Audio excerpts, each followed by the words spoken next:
Hello everyone, welcome to my channel. तो आज हम लेकर के आए हैं एनसीईआरटी क्लास 8 का social study and political science को, जिसमें आज का चैप्टर है हमारा 8 और इस चैप्टर का टॉपिक है हास्यकरण से निपटना। तो आज हम लोग देखेंगे किस प्रकार से हास्यकरण से हम लोग कोई भी व्यक्ति किस तरह से हास्यकरण से निपट सकता है। तो इस चैप्टर में देखेंगे। पिछले चैप्टर में हम लोगों ने देखा था कि दो अलग अलग समूहों और असमानता एवं भेदभाव के उसके अनुभवों के बारे में पढ़ा था।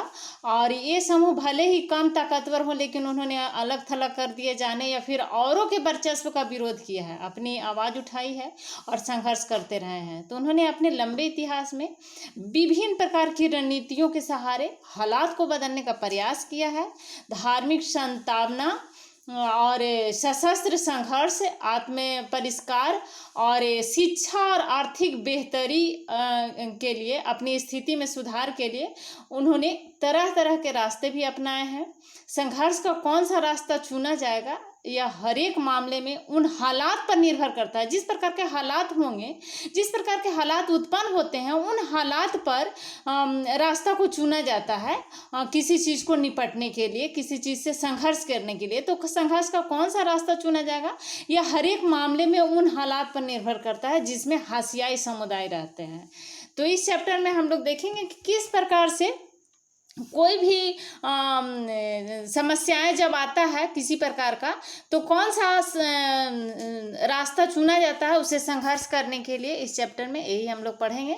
और इसके अलावा इस चैप्टर में हम देखेंगे, समझने की कोशिश करेंगे कि विभिन्न समूहों और व्यक्तियों के असमानता से निपटने के लिए क्या क्या तरीके अपनाए हैं। आज़ादी के बाद भी इस तरह के संघर्ष और दलीलें जारी हैं।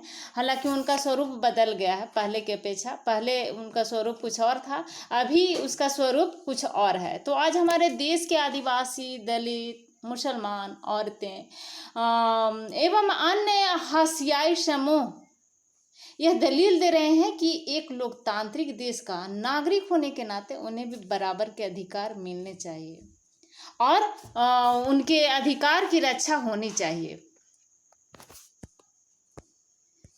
तो इस प्रकार से इस चैप्टर में हम लोग देखेंगे। देखिए, आंदोलन करते हुए, आंदोलन कर रहे हैं लोग, महिलाएं द्वारा आंदोलन हो रहा है, महिलाएं आंदोलन कर रही है।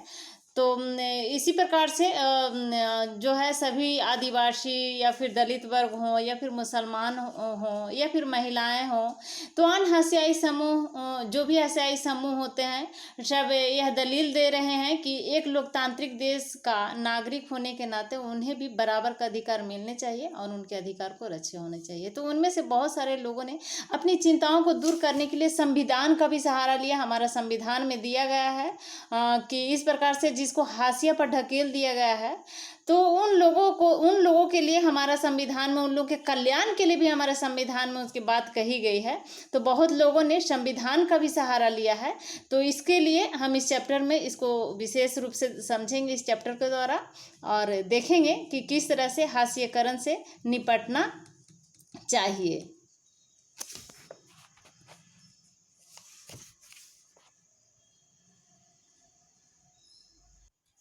तो हास्यकरण से निपटने के लिए हम लोग देखें कि मौलिक अधिकारों का उपयोग किस प्रकार से इसमें होता है ताकि हास्यकरण से निपटा जाए।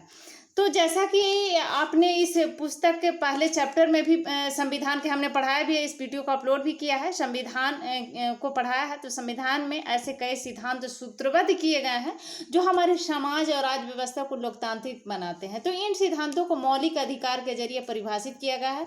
अब मौलिक अधिकार के हमने डिटेल में हमने मौलिक अधिकार का अलग से भी वीडियो बनाया है। और मौलिक अधिकार तो हर चैप्टर में लगभग इसका वर्णन ही हो रहा है। इससे पहले वाले चैप्टर में मौलिक अधिकार के बारे में हमने बताया है, उससे पहले वाला भी चैप्टर में भी। तो मौलिक अधिकार, जो 6 मौलिक अधिकार, पहले से हमारा संविधान में 7 मौलिक अधिकार को दिया गया था, लेकिन अभी हमारे संविधान में कुल छह मौलिक अधिकार हैं। पहले संपत्ति के अधिकार को भी मौलिक अधिकार के अंतर्गत रखा गया था, लेकिन संपत्ति के अधिकार को मौलिक अधिकार से अब हटा दिया गया है और उसको कानूनी अधिकार दे दिया गया है। कानूनी अधिकार आर्टिकल 301 के तहत उसको रखा गया है। तो मौलिक अधिकार को संयुक्त राज्य अमेरिका के संविधान से लिया गया है और इसका वर्णन संविधान के भाग 3 में आर्टिकल 12 से 35 के बीच में है मौलिक अधिकार का वर्णन। और संविधान के भाग 3 में इसका मौलिक अधिकार को दिया गया है। तो संविधान के भाग 3 को भारत का अधिकार पत्र मैग्ना कार्टा जिसको कहा जाता है, तो इसको संविधान को इसीलिए संविधान के भाग 3 को भारत का मैग्ना कार्टा कहा जाता है, भारत का अधिकार पत्र कहा जाता है। इसे मूल अधिकारों का भी जन्मदाता कहा जाता है। तो मौलिक अधिकारों में संशोधन हो सकता है और राष्ट्रीय आपात के दौरान मौलिक अधिकार में संशोधन होता है। तो राष्ट्रीय आपातकाल के दौरान 352 जो है, जीवन एवं व्यक्तिगत स्वतंत्रता के अधिकार को छोड़कर अन्य जितने भी मौलिक अधिकार होते हैं वो सबको स्थगित किया जा सकता है। ऐसा प्रावधान हमारे संविधान में किया गया है। तो मौलिक अधिकार कौन कौन है, थोड़ा सा उसमें हम लोग एक नज़र डालते हैं कि मौलिक अधिकार कौन कौन से होते हैं। तो मौलिक अधिकार होता है समता या समानता का अधिकार, पहला हो गया। दूसरा है स्वतंत्रता का अधिकार, इसको आर्टिकल 19 से 22 तक, 19 से 22 तक है स्वतंत्रता का अधिकार को। और समता का अधिकार आर्टिकल 14 से 18 तक है। शोषण के विरुद्ध अधिकार तीसरा हो गया, जिसको आर्टिकल 23 से 24 के अंतर्गत रखा गया है। और चौथा है धार्मिक स्वतंत्रता का अधिकार, जिसको आर्टिकल 25 से 28 के बीच में रखा गया है। उसके बाद है पांचवा संस्कृति और शिक्षा संबंधी अधिकार और छठा है संवैधानिक उपचारों का अधिकार। तो संस्कृति एवं शिक्षा संबंधी अधिकार को आर्टिकल 29 से 29 और 30 में है और संवैधानिक उपचारों का अधिकार अनुच्छेद 32 में है। अनुच्छेद 32 में संवैधानिक उपचारों का अधिकार। तो ये 6 मौलिक अधिकार, समता समानता का अधिकार, स्वतंत्रता का अधिकार, शोषण के विरुद्ध अधिकार, धार्मिक स्वतंत्रता का अधिकार, संस्कृति और शिक्षा संबंधी अधिकार, संवैधानिक उपचारों का अधिकार, इसको याद रखना हमेशा बहुत जरूरी है। मौलिक अधिकार बहुत ही महत्वपूर्ण है। तो ये 6 मौलिक अधिकार है जिसको, और मौलिक अधिकार को ये भी बात बहुत ही बार क्वेश्चन में पूछा जाता है, ऑब्जेक्टिव क्वेश्चन में, कि मौलिक अधिकार को कहाँ से लिया गया है। तो अमेरिका के संविधान से इसको लिया गया है मौलिक अधिकार को। तो ये जो मौलिक अधिकार है संविधान में, मौलिक अधिकार में ऐसा संविधान में कई सिद्धांत सूत्रबद्ध किए गए हैं जो हमारे समाज और राज्य व्यवस्था को लोकतांत्रिक बनाते हैं और इन सिद्धांतों को मौलिक अधिकारों के जरिए परिभाषित किया गया है। तो ये हमारे संविधान का एक महत्वपूर्ण हिस्सा है और ये अधिकार सभी भारतीयों को समान रूप से उपलब्ध होते हैं। सभी भारतीयों के लिए मौलिक अधिकार दिए गए हैं, सभी भारतीयों को समान रूप से यह उपलब्ध है। जहाँ तक हसियाई तबकों की बात है, उन्होंने इन अधिकारों को 2 तरह इस्तेमाल किया है। पहला, अपने मौलिक अधिकारों पर जोर देकर उन्होंने सरकार को अपने साथ हुए अन्याय पर ध्यान देने के लिए मजबूर किया है। हाशियाईकरण का मतलब आप लोगों को पहले वाले वीडियो में हम समझाएं कि हाशियाईकरण का मतलब अलग करना, अलग समूह से बिल्कुल समूह। आप सोच लीजिए कि यहाँ पर कुछ समूह है और उस समूह से बिल्कुल आप अलग है, तो उसी को हाशियाईकरण कहा जाता है।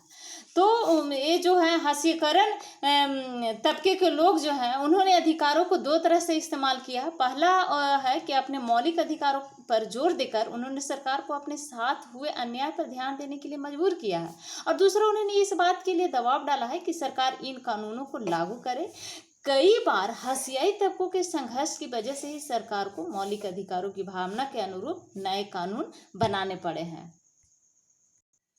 तो संविधान के अनुच्छेद 17 आर्टिकल 17 के अनुसार अस्पृश्यता या छुआछूत का उन्मूलन किया गया है। अस्पृश्यता को अंत कर दिया गया है। आर्टिकल 17 में दिया गया है अस्पृश्यता के उन्मूलन के लिए इसे दंडनीय अपराध घोषित किया गया है।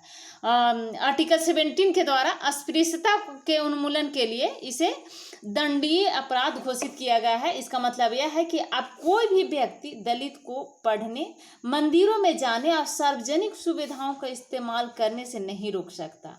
इसका मतलब यह भी है कि छुआछूत गलत है और लोकतांत्रिक सरकार इस तरह के आचरण को बर्दाश्त नहीं करेगी। लिहाजा अब अस्पृश्यता एक दंडनीय अपराध है।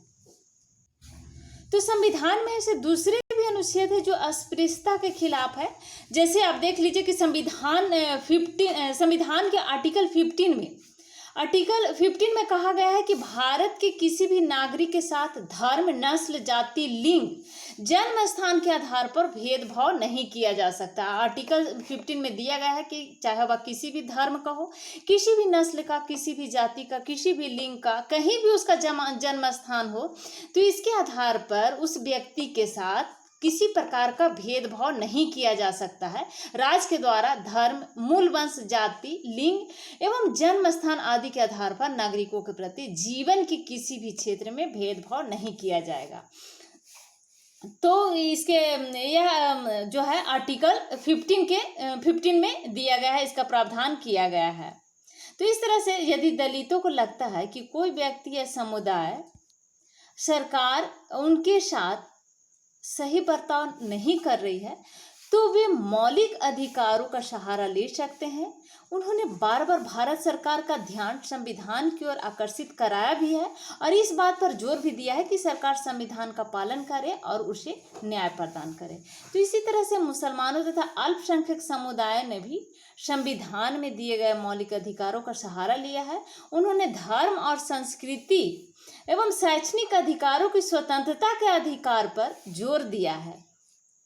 जहाँ तक संस्कृति और शैक्षणिक अधिकारों का प्रश्न है, मुसलमान और पारसी आदि सांस्कृतिक धार्मिक समूहों को अपनी संस्कृति की सुरक्षा का अधिकार मिला हुआ है इन्हें, और इस तरह विभिन्न प्रकार के सांस्कृतिक अधिकारों की व्यवस्था करके संविधान ने ऐसे समूहों को सांस्कृतिक न्याय देने का प्रयास किया है। इसका उद्देश्य यह है कि इन समूहों की संस्कृति पर न तो बहुसंख्यक समुदाय की संस्कृति का वर्चस्व हो और न ही वह नष्ट हो। तो इस प्रकार से चाहे जितने भी बहुसंख्यक क्यों न हो, अल्पसंख्यक हो, इस प्रकार से बहुसंख्यक द्वारा अल्पसंख्यक को ऊपर संस्कृति वर्चस्व न हो, इसलिए इसका प्रावधान किया गया है, दिया गया है। इनका सांस्कृतिक और शैक्षणिक अधिकार दिया गया है, संस्कृति और शिक्षा संबंधी अधिकार दिया गया है। इनको आर्टिकल 29 और 30 में इसको प्रावधान किया गया है।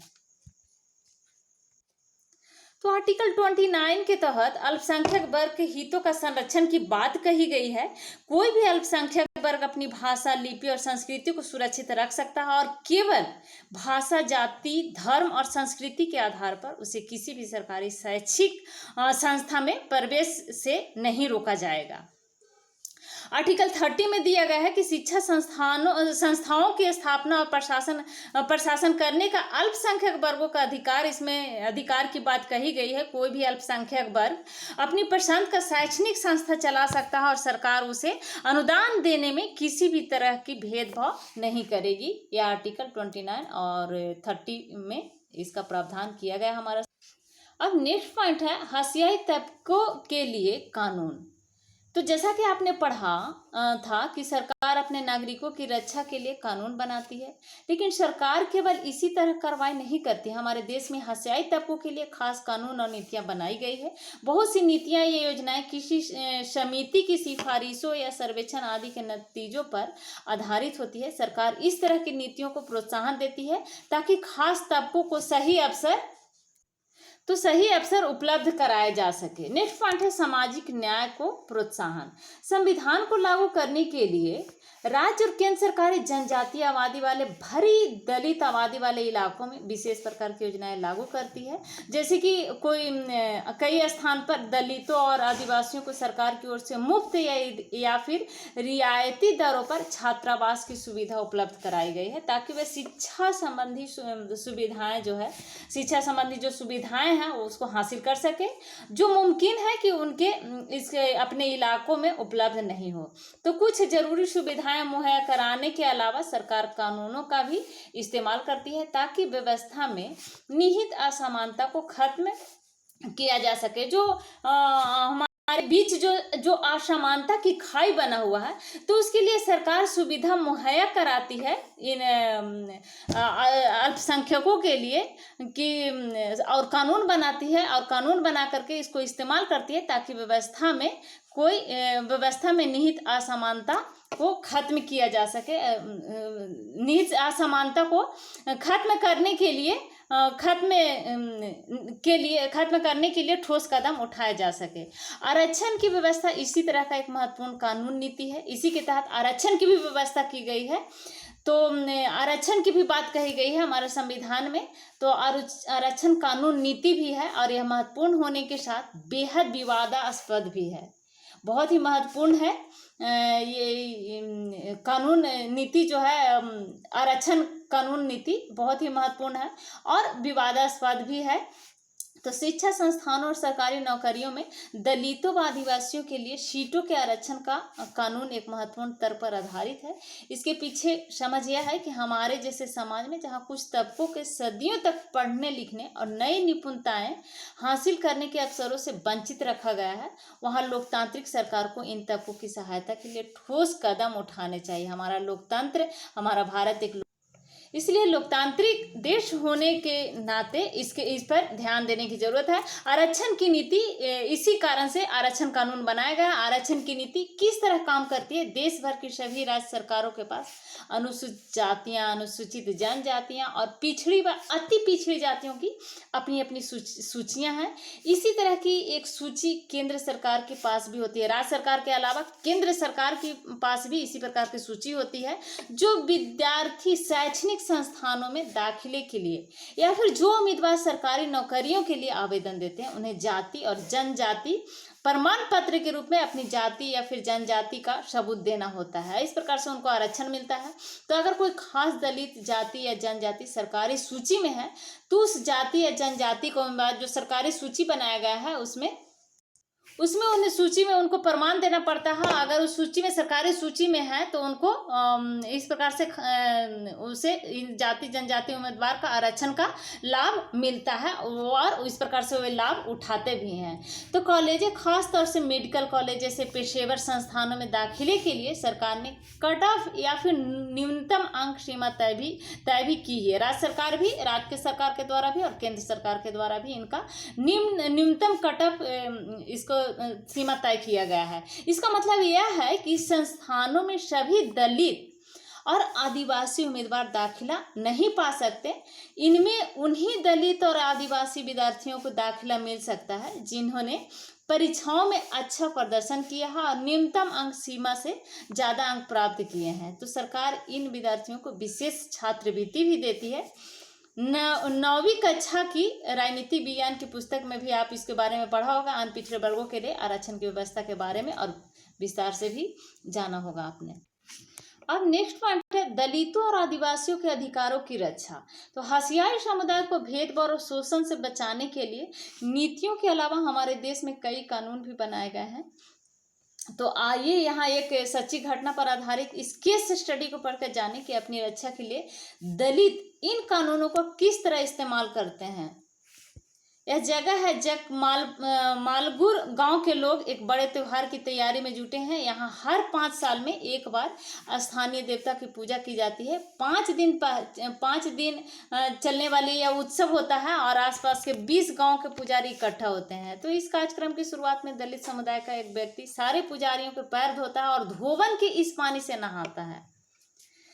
तो जकमालगुर में यह काम रत्नम के परिवार के लोग करते हैं। रत्नम से पहले उसके पिता और दादा इस काम को करते थे और उन्हें कभी मंदिर में दाखिल नहीं होने दिया गया, लेकिन इस रस्म को उनके लिए एक भारी सम्मान के रूप में देखा जाता था। इस बार रत्नम की बारी थी, क्योंकि उसके दादा और उसके परदादा, उसके फादर द्वारा भी किया जाता था। इस उत्सव को मनाया जाता था। अब रत्नम बड़ा हो गया है तो अब उसको करना था। रत्नम 20 साल का था और पास के ही एक कॉलेज में इंजीनियरिंग की पढ़ाई कर रहा था। उसने यह रस्म निभाने से इनकार कर दिया। उसका कहना था कि वह संस्कार में विश्वास नहीं करता और उसके पुरखों को दलित होने के कारण ऐसा करने के लिए मजबूर किया जाता था। तो रत्नम के इनकार करने से न केवल गांव की ताकतवर जातियां जितने भी गांव में थे, ऊंचे जाति के लोग जितने भी थे, उन्होंने इसका विरोध किया और इसके अलावा उसके अपने समुदाय के कई परिवार भी खफा थे। उसके अपने समुदाय के लोग भी खफा थे, उसके परिवार के अंदर जो परिवार थे उसमें भी कई लोग उसके खिलाफ थे, उससे खफा थे।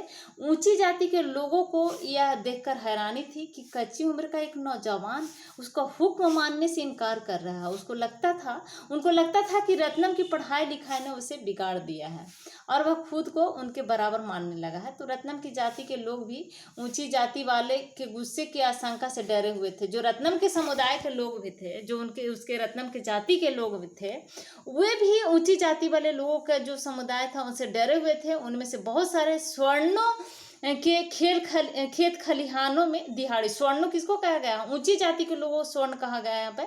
तो स्वर्णों के खेत खलिहानों में दिहाड़ी मजदूर थे। अगर प्रभुत्वशाली जातियां उन्हें काम देना बंद कर दे तो वे क्या खाएंगे, इस प्रकार से उनको चिंता इस प्रकार से सता रहा था, जिंदगी कैसे चलेगी। ऊंची जातियों ने यह भी ऐलान कर दिया था कि अगर दलित नहीं झुकेंगे तो उन्हें स्थानीय देवता का अभिशाप लगेगा।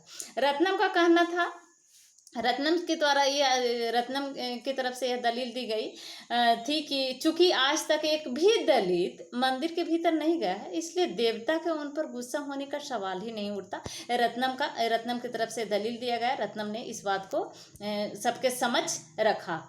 तो ताकतवर जातियों ने रत्नम को सबक सिखाने के लिए ठान ली और उन्होंने उसके समुदाय को हुक्म दिया और वे रत्नम और उसके परिवार का बहिष्कार कर दे। सभी को यह आदेश दिया गया कि कोई भी उसके परिवार से किसी तरह का संपर्क न रखे। एक रात को अचानक कुछ लोगों ने आकर रत्नम की झोपड़ी में भी आग लगा दी। रत्नम किसी तरह अपनी माँ के साथ जिंदा भाग निकला। उसने अनुसूचित जाति एवं अनुसूचित जनजाति अत्याचार निवारण का जो कानून बना हुआ है, अधिनियम 1989 में बना था, तो इसके तहत स्थानीय थाने में मामला दर्ज कराया रत्नम। बाकी दलित परिवार तब भी उसके समर्थन में नहीं आ गया है, डर से नहीं आए। वे डरे हुए थे। उन्हें लग रहा था कि अगर वे अपना मुंह खोलेंगे तो उसकी हालात भी रत्नम के जैसी ही बन जाएगी। तो स्थानीय मीडिया ने भी इस घटना पर काफ़ी ध्यान दिया। बहुत सारे पत्रकारों ने गांव का दौरा किया। रत्नम को उन्होंने दलित प्रतिरोध के प्रतिरूप के रूप में पेश किया। अंततः विवादास्पद रस्म तो खत्म कर दी गई। और जो रस्म था, जो पैर धो करके सबको उसको पीना पड़ता था, नहाना पड़ता था, तो जो रस्म था उसको तो खत्म कर दिया गया इस कानून के तहत। लेकिन उसके परिवार को गांव छोड़कर जाना पड़ा क्योंकि गांव की ऊंची जातियों ने उसका बहिष्कार कर दिया था। तो अनुसूचित जाति एवं अनुसूचित जनजाति अत्याचार निवारण अधिनियम जो 1989 में बना था, उसके तहत इसका हमारा संविधान में इस प्रकार की समस्या को दूर करने के भी प्रावधान किया गया है। तो रत्नम ने अपने गांव में ऊंची जातियों द्वारा किए जा रहे भेदभाव और हिंसा का विरोध करने के लिए अनुसूचित जाति एवं अनुसूचित जनजाति, जिसको अत्याचार निवारण अधिनियम के तहत अत्याचार निवारण कहा जाता है, अधिनियम के तहत शिकायत दर्ज कराई और कानून का सहारा लिया और उसको सफलता भी मिला। तो यह कानून 1989 में दलितों तथा अन्य समुदायों को मांगों के जवाब में बनाया गया था। उस समय सरकार इस बात के लिए भारी दबाव पड़ रहा था सरकार पर कि वह दलितों और आदिवासियों के साथ रोजमर्रा होने वाले दुर्व्यवहार को, अपमान पर रोक लगाने के लिए ठोस कार्रवाई करे। यूँ तो इस तरह का व्यवहार लंबे समय से चला आ रहा था, लेकिन 70 के दशक के आखिरी और 80 के दशक में यह समस्या हिंसक रूप लेने लगी। लोगों द्वारा आंदोलन होने लगा, लोग आंदोलन करने लगे, सड़क पे आने लगे। तो इस दौरान दक्षिण भारत के कई हिस्सों में अपने हकों का दावा करने वाले बहुत सारे अग्रही दलित संगठन सामने आए और उन्होंने अपने हक के लिए पुरजोर आवाज उठाई और इसके बाद जातीय दायित्वों का निर्वाह करने को तैयार नहीं थे और समानता का अधिकार चाहते थे। तो रत्नम की इस तरह उन्होंने भी रत्नम की तरह ही उन्होंने भी दलितों का अपमान और शोषण करने वाली परंपराओं को मानने से इनकार कर दिया था। इसकी वजह से ऊंची जातियों के लोग उनके साथ खुलेआम हिंसा पर उतारू हो गए थे। सरकार को इस बात का एहसास कराने के लिए दलित संगठन अभियान चलाए कि छुआछूत अभी भी जारी है। उन्होंने इस बात के लिए दबाव बनाया कि नए कानून में दलितों के साथ होने वाले विभिन्न प्रकार की हिंसा की सूची बनाई जाए और इस तरह के अपराध करने वालों के लिए सख्त सजा का प्रावधान किया जाए। इस प्रकार से उन्होंने उस समय सरकार के ऊपर दबाव बनाया। तो इसी प्रकार से 1917 70 और 1980 के दशकों में आदिवासियों ने भी खुद को बड़े पैमाने पर संगठित किया। उन्होंने न केवल बराबरी के लिए आवाज उठाई बल्कि अपनी जमीन और संसाधनों को हासिल करने के लिए भी आंदोलन चलाया। तो इन आदिवासियों को भी ताकतवर सामाजिक गुटों का गुस्सा झेलना पड़ा और उनके साथ भी जमकर हिंसा हुई। तो यही वजह है कि इस कानून में अपराधों की एक बहुत लंबी सूची दी गई। इनमें से कई अपराध तो इतने भयानक हैं कि उनके बारे में सोचकर ही दिल दहल जाता है। तो इस कानून में न केवल भयानक अपराधों का उल्लेख किया गया है बल्कि यह कानून इस बात की ओर इशारा भी करता है कि साधारण इंसान भी कितने जघन्य कृत्य कर सकते हैं। तो इस प्रकार से इस तरह के कानून साधारण इंसान, कहने का मतलब यह है कि अगर साधारण इंसान भी, चाहे वह कितने भी गरीब या कमजोर तबके के भी क्यों नहीं हो, अगर संगठित होकर के एक आवाज में सब लोग एक साथ आवाज उठाना शुरू कर दे तो वह कुछ भी कर सकते हैं, सरकार को झुका सकते हैं, अपने बात को रख सकते हैं। और जो स्वर्णों द्वारा उन पे जबरदस्ती थोपा जाता है किसी प्रकार के कोई भी कार्य को करने के लिए, स्वर्णों द्वारा जब उन पे थोपा जाता है तो इसके लिए वे अपना आवाज उठा सकते हैं। कानून में इसका प्रावधान किया गया है और उन्हें दंड भी, दोषियों को सजा भी दिया जा सकता है, दिलवाया जा सकता है। तो इस कानून में कई स्तर के अपराध के बीच फर्क किया गया है। पहला, इसमें शारीरिक रूप से खौफनाक और नैतिक रूप से निंदनीय अपमान के स्वरूपों की सूची दी गई है। इसका मकसद ऐसे लोगों को सजा दिलाना है जो अनुसूचित जाति या फिर अनुसूचित जनजाति के किसी व्यक्ति को कोई अखाद्य अथवा गंदा पदार्थ पीने या खाने के लिए विवश करता हो। और दूसरा पॉइंट यह है कि अनुसूचित जाति या फिर अनुसूचित जनजाति के किसी व्यक्ति को नंगा करते हैं या फिर उसे नंगा घुमाते हैं या उसके चेहरे अथवा देह पर रंग लगाते हैं या फिर कोई और ऐसा कृत्य करते हैं जो मानवीय प्रतिष्ठा के अनुरूप नहीं है। तो इसके लिए उस व्यक्ति को या फिर उस समुदाय, चाहे जो भी समुदाय को, उसे सजा का प्रावधान किया गया है। दूसरा, इसमें ऐसे कृत्यों की सूची भी है जिनके जरिए दलितों और आदिवासियों को उनके साधारण संसाधनों से वंचित किया जाता है या फिर उनसे गुलामों की तरह काम करवाया जाता है। फलस्वरूप इन कानूनों में प्रावधान किया गया है कि अगर कोई भी व्यक्ति अनुसूचित जाति, अनुसूचित जनजाति कि किसी व्यक्ति के नाम पर आवंटित की गई या फिर उसके स्वामित्व वाली जमीन पर कब्जा करता है या खेती करता है या फिर उसे अपने नाम पर स्थानांतरित करवा लेता है तो उसे सजा दी जाएगी।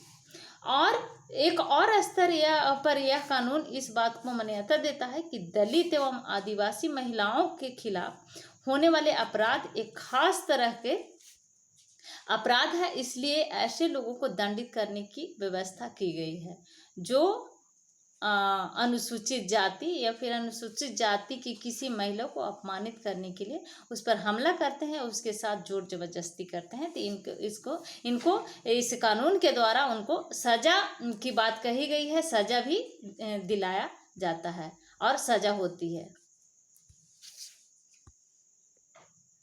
इसी प्रकार से एक और समस्या है कि हाथ से मैला उठाने का जो कलंक है, हाथ से जो मैला उठवाया जाता था, यह भी एक बहुत बड़ा कलंक है। बहुत सारे झाड़ू, टीन और टोकरियों के सहारे पशुओं, इंसानों के मल मूत्र को ठिकाने लगाते हैं। वे बिना पानी वाले शौचालय से गंदगी उठाकर दूर के स्थानों पर फेंक कर आते हैं। हाथ से मैला उठाने वाले पीढ़ी दर पीढ़ी यही काम करते हैं। यह काम आमतौर पर दलित औरतों और लड़कियों के हिस्से में आता है। तो आंध्र प्रदेश में सक्रिय सफाई कर्मचारी आंदोलन के अनुसार पूरे देश में दलित समुदाय के लगभग 1 लाख लोग यह काम कर रहे हैं। सिर पर मैला ढोने वाले के बीच काम करने वाले इस संगठन का कहना है कि ये लोग 26 लाख निजी और सामुदायिक सूखे शौचालय की सफाई करते हैं। तो इस प्रकार से इसमें अभी बहुत सुधार भी हुआ है, बहुत सुधार हो भी रहा है।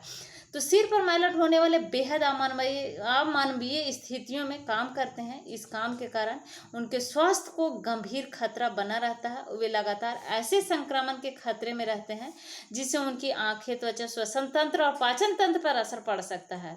तो इस काम के लिए उन्हें बहुत मामूली वेतन भी मिलता है। नगर पालिकाओं में काम करने वालों को रोजाना 200 रुपये मिलते हैं, जबकि निजी घरों में काम करने वालों को इससे भी कम पैसा मिलता है।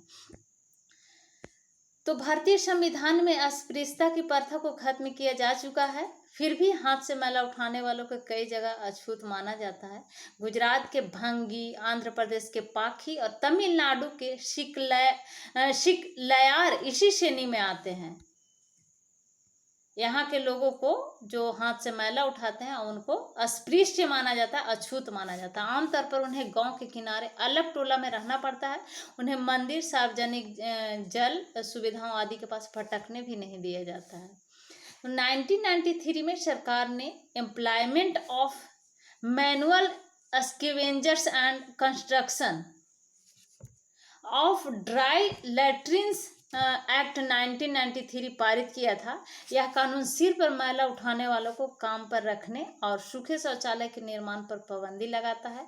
2003 में सफाई कर्मचारी आंदोलन तथा 13 अन्य संगठनों एवं व्यक्तियों, जिनमें से 7 मैला ढोने वाले थे, ने सर्वोच्च न्यायालय में एक जनहित याचिका दायर की थी। मौलिक अधिकार में दिया गया है कि अगर किसी व्यक्ति को लगता है कि उसका मौलिक अधिकार का हनन हो रहा है तो वह सीधा सर्वोच्च न्यायालय जा सकता है। तो इसी तरह से यहाँ पर जनहित याचिका दायर की थी इन लोगों ने। याचिका दायर करने वालों को कहना था कि सिर पर मैला ढोने की प्रथा न केवल आज भी चल रही है, बल्कि रेलवे जैसे सरकारी उपक्रमों में भी बड़े पैमानों पर प्रचलित है। तो याचिकाकर्ताओं ने अपना मौलिक अधिकारों को लागू करवाने का आग्रह किया। इसके जवाब में न्यायालय ने निष्कर्ष दिया कि 1993 में पारित किए गए कानून के बाद देश भर में सिर पर मैला ढोने वालों की संख्या में इजाफा हुआ है। तो न्यायालय ने केंद्र व राज्य सरकार के प्रत्येक विभाग मंत्रालय को आदेश दिया कि वे 6 माह के भीतर इस बात की सच्चाई का पता लगाए। अगर सिर पर मैला ढोने की प्रथा अभी भी प्रचलन में पाई जाती है तो संबंधित सरकारी विभागों को ऐसे लोगों की मुक्ति और पुनर्वास के लिए एक समयबद्ध कार्यक्रम तैयार करना चाहिए। हाथ से मैला उठाने वाले कर्मियों के नियोजन का प्रतिषेध और उनका पुनर्वास अधिनियम 6 दिसंबर 2013 में लागू हुआ। 6 दिसंबर 2013 में इसको लागू कर। अब नेक्स्ट पॉइंट है आदिवासियों की मांगे और 1989 का अधिनियम। 1989 का जो एक्ट था उसके बारे में अभी हम लोग पढ़ेंगे इस टॉपिक में।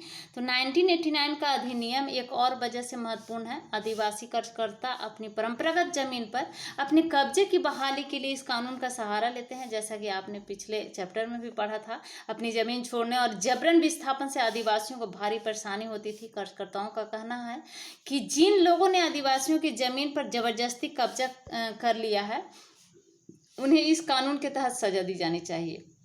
1989 में जो एक्ट बना है उसके तहत उन्होंने कहा कि यह कानून भी जनजातीय समुदाय को केवल वही लाभ देता है जिनका संविधान में आश्वासन दिया गया है। उनका कहना है कि संवैधानिक रूप से आदिवासियों की जमीन को किसी गैर आदिवासी व्यक्ति को नहीं बेचा जा सकता। आदिवासियों को जमीन को अब इस तरह का कानून बन गया है कि आदिवासियों को जमीन को किसी भी गैर आदिवासी व्यक्ति को नहीं बेचा जा सकता है। अगर वह खरीद भी लेता है तो वह अगर वो चाहे तो कभी भी वापस ले सकता है। तो इसको इस तरह का कानून बनाया गया है कि वो गैर आदिवासी को नहीं बेच सकता है। जहां ऐसा हुआ है वहां संविधान की गरिमा बनाए रखने के लिए उन्हें उनकी जमीन वापस मिलनी चाहिए और वापस लिया भी है, वापस लोगों को देना भी पड़ा है। आदिवासी कार्यकर्ता सीके जानू का आरोप है कि आदिवासियों के संवैधानिक कानूनों का उल्लंघन करने वालों में विभिन्न प्रदेशों की सरकारें भी पीछे नहीं हैं। यही सरकारें हैं जो लकड़ी व्यापारी, पेपर मिल आदि के नाम पर गैर आदिवासी घुसपैठियों को जनजातीय जमीनों का दोहन करने और आदिवासियों को उनके परंपरागत जंगलों से उजाड़ने की छूट देती है। इसके अलावा जंगलों को आरक्षित या फिर अभयारण्य घोषित करके भी लोगों को वहां से बेदखल किया जा रहा है। सुश्री जानू यह भी कहना है कि जो आदिवासी पहले ही बेदखल हो चुके हैं और जो अब वापस नहीं लौट सकते उन्हें भी मुआवजा दिया जाना चाहिए। इसका मतलब यह है कि सरकार ऐसी योजनाएं बनाए जिसके सहारे वे नए स्थानों पर रह सके और काम कर सके। जब सरकार आदिवासियों से छीनी गई जमीन पर औद्योगिक या फिर परियोजनाओं के निर्माण के लिए बेहिसाब पैसा खर्च कर सकती है तो इन विस्थापित को पुनर्वास देने के लिए मामूली सा खर्चा करने में क्यों हिचकिचाती है। सरकार को इस पे भी खर्च करनी चाहिए ताकि वे अपना जीवन आराम से जीवन यापन कर सके और जहाँ भी वो गए हैं, जहाँ भी रह रहे हैं उस स्थान पर वो अपने रह सके और काम कर सके। तो इसका मतलब यह हुआ कि किसी अधिकार या कानून या फिर नीति को कागज पर लिख देने का यह मतलब नहीं होता कि यह अधिकार या कानून नीति वास्तव में लागू हो चुका है। इन प्रावधानों को अमली जामा पहनाने के लिए लोगों को लगातार कोशिश करनी पड़ती है, अपना हक लेने के लिए उसको संघर्ष करना पड़ता है। बराबरी, इज्जत और सम्मान की चाह कोई नई बात नहीं है।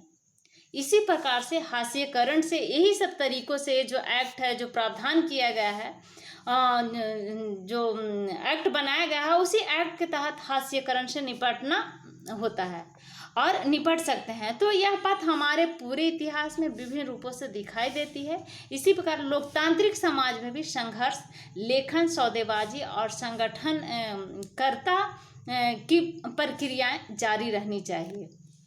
तो ये तरीका था हास्यकरण से निपटने का।